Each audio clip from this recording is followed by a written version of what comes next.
শ্রমিক আনরেস্ট নিয়ে আমরা মালিক পক্ষ শ্রমিক পক্ষের সাথে একাধিক সভা করেছি। আমার শ্রম মন্ত্রণালয় হয়েছে, স্বরাষ্ট্র মন্ত্রণালয় হয়েছে এবং আমাদের শিল্প উপদেষ্টা তিনিও কথা বলছেন।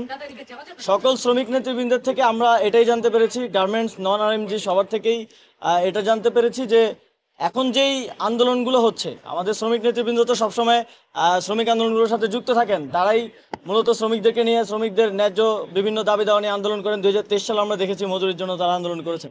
তারা এই আন্দোলনের প্রকৃতিটা তারা নিজেরাও বুঝে উঠতে পারছেন না, কেননা এখানে কোনো নির্দিষ্ট দাবি উঠে আসছে না, কোনো নির্দিষ্ট দফা পাওয়া যাচ্ছে না। সেখানে তাদের যেই যারা সাধারণত শ্রমিক আন্দোলনগুলোতে সংগঠিত করেন তারাও সেখানে সেভাবে নেই। সেখানে বহিরাগত লোকজনের আধিক্য দেখা যাচ্ছে।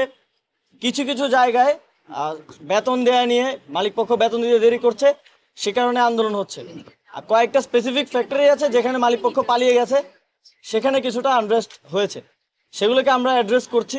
সেগুলোর জন্য সরকার সফট লোনের ঘোষণা দিয়েছে এবং সেটার পরিধি আরও বৃদ্ধি করা হবে।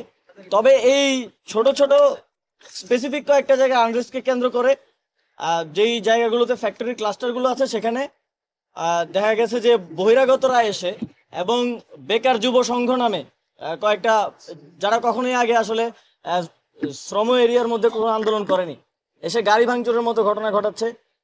শ্রমিক নেতারাই আমাকে বললেন যে তারা ওখানে হেঁটে এসেছেন এবং ওনারা দেখেছেন যে হেলমেট পরা, হাফ প্যান্ট পরা, যারা সাধারণত টোকাই আর কি, যাদেরকে টাকা দিয়ে বিভিন্ন প্রোগ্রামের জন্য করা হয়, ভাড়া করা হয়, তাদেরকে সেখানে দেখা গেছে। আমরা শ্রমিক নেতৃবৃন্দের সাথে কথা বলেছি। আমরা তাদেরকে বলেছি যে আপনাদের শ্রমিকদের যে ন্যায্য দাবিগুলো আছে সেগুলো নিয়ে আমরা, অনেকগুলো লং টার্ম দাবি আছে, যেমন বেতন বৃদ্ধি, লং টার্ম দাবির মধ্যে আছে শ্রম আইন।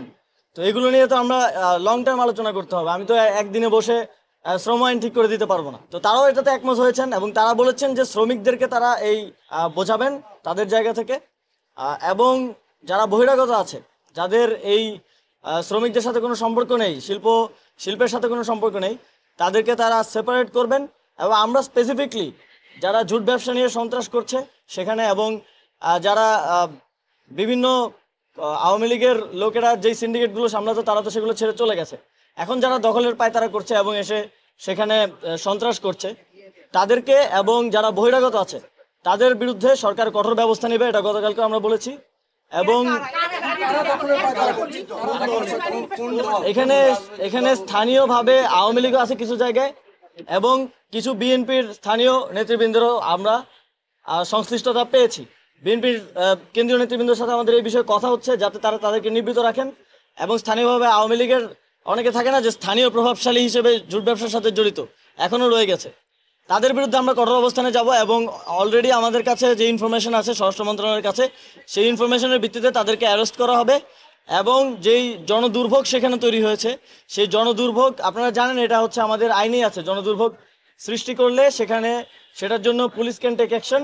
আজকে থেকে অ্যাকশন শুরু হবে। পুলিশ সেখানে কোনো প্রকার হার্ম হয়, ক্ষতি হয় এমন কোনো অ্যাকশন নেবে না, তবে রাস্তাগুলো খালি করার জন্য তারা যথাযথ অ্যাকশন নেবে। এবং যারা ইন্ধন যোগাচ্ছে, এখানে অনেকেই আমি যেটা বললাম বহিরাগত এবং যারা জুট ব্যবসা দখল নিয়ে সন্ত্রাস করছে, স্পেসিফিকলি তাদেরকে অ্যারেস্ট করা হবে।